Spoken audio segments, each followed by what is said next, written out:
شام کے 5 بجے ہیں۔ السلام علیکم، یہ ریڈیو پاکستان ہے۔ ترنم حامد سے خبریں سنیے۔ اہم خبروں کا خلاصہ۔ وزیر اعظم نے رمضان ریلیف پیکج کے تحت مستحق خاندانوں میں اشیاء ضروریہ کی تقسیم کا جائزہ لینے کے لیے آج اسلام آباد کے مختلف یوٹیلیٹی اسٹورز کا دورہ کیا۔ وزیر خزانہ نے کہا ہے کہ حکومت مختلف شعبوں کو ٹیکس لائحہ عمل میں شامل کرتے ہوئے ٹیکس کا دائرہ کار بڑھانے کی حکمت عملی پر غور کر رہی ہے۔ وزیر اطلاعات نے کہا ہے کہ حکومت معیشت کو ترقی کی راہ پر گامزن کرنے کے لیے اقدامات کر رہی ہے۔ اور پاکستان نے شارجہ میں 14ویں ڈیف انٹرنیشنل کرکٹ ورلڈ کپ کے فائنل میں سری لنکا کو 88 رن سے ہرا کر ٹورنامنٹ جیت لیا ہے۔ اور اب خبریں تفصیل کے ساتھ۔ وزیر اعظم محمد شہباز شریف نے رمضان ریلیف پیکج کی تقسیم کا جائزہ لینے کے لیے آج اسلام آباد کے مختلف یوٹیلیٹی اسٹورز کا اچانک دورہ کیا۔ وزیر اعظم نے پیکج سے مستفید ہونے والوں سے بات چیت کی اور پیکج کے حصول کے سلسلے میں درپیش مشکلات کے بارے میں آگاہی حاصل کی۔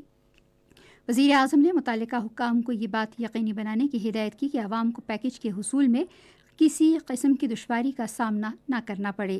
انہوں نے اس موقع پر صحافیوں سے گفتگو کرتے ہوئے یوٹیلیٹی اسٹورز میں کیے گئے انتظامات پر اطمینان کا اظہار کیا۔ انہوں نے کہا کہ ان اسٹورز پر اشیاء ضروریہ مناسب مقدار اور رعایتی نرخوں پر دستیاب ہیں۔ انہوں نے کہا کہ یوٹیلیٹی اسٹورز کے علاوہ لوگوں کو اشیاء ضروریہ رعایتی نرخوں پر فراہم کرنے کے لیے 1200 موبائل یونٹس بھی قائم کیے گئے ہیں۔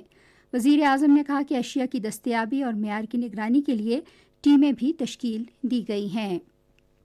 عالمی مالیاتی فنڈ کے ساتھ عارضی معاہدے کا دوسرا جائزہ کل اسلام آباد میں شروع ہوگا۔ اسٹینڈ بائی معاہدے کا یہ حتمی جائزہ ہوگا اور اس جائزے کے بعد اسٹاف سطح کا معاہدہ متوقع ہے۔ پاکستان نے IMF جائزے کی کامیاب تکمیل کے لیے تمام ڈھانچہ جاتی معیارات، اعلیٰ کارکردگی اور اہم اہداف پورے کر لیے ہیں۔ وزیر خزانہ محمد اورنگزیب نے کہا ہے کہ حکومت بھوک، پرچون، ریئل اسٹیٹ اور زرعی شعبوں کو ٹیکس لائحہ عمل میں شامل کرتے ہوئے ٹیکس کا دائرہ کار بڑھانے کی حکمت عملی پر غور کر رہی ہے۔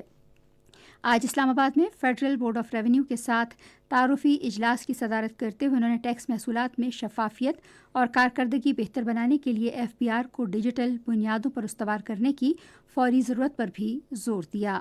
انہوں نے کہا کہ ان اقدامات کے تحت FBR کا نظم و نسق، معیشت کی جامع دستاویزی اور بڑے پیمانے پر ڈیجیٹلائزیشن کو بہتر بناتے ہوئے ٹیکس محصولات میں اضافے پر توجہ دی جائے گی۔ وفاقی وزیر نے کہا کہ ملکی ٹیکس محصولات کو جدید خطوط پر استوار کرنے کے لیے ڈیجیٹل طریقوں پر عمل درآمد ناگزیر ہے۔ وزیر اطلاعات و نشریات عطا اللہ تارڑ نے کہا ہے کہ PTI کی طرف سے بے بنیاد آن لائن مہم کے باوجود پاکستان کی GSP+ حیثیت برقرار رہے گی۔ آج اسلام آباد میں ایک پریس کانفرنس سے خطاب کرتے ہوئے انہوں نے کہا کہ یہ آن لائن مہم پاکستان کے خلاف ایک سازش اور ملک کی معیشت پر حملہ ہے۔ انہوں نے واضح کیا کہ PTI کے بانی رہنماؤں کو دی جانے والی سہولیات جیل میں موجود کسی اور قیدی کو میسر نہیں ہیں۔ وزیر اطلاعات نے کہا کہ حکومت معیشت کو ترقی کی راہ پر گامزن کرنے اور مہنگائی سمیت لوگوں کو درپیش مسائل کے حل کے لیے اقدامات کر رہی ہے۔ منصوبہ بندی اور ترقی کے وزیر احسن اقبال نے کہا ہے کہ منصوبہ بندی کمیشن کی سب سے اہم ذمہ داری ملک کو درپیش اقتصادی اور مشکلات کے حل کے لیے درست معاشی اور ترقیاتی ترجیحات کا تعین کرنا ہے۔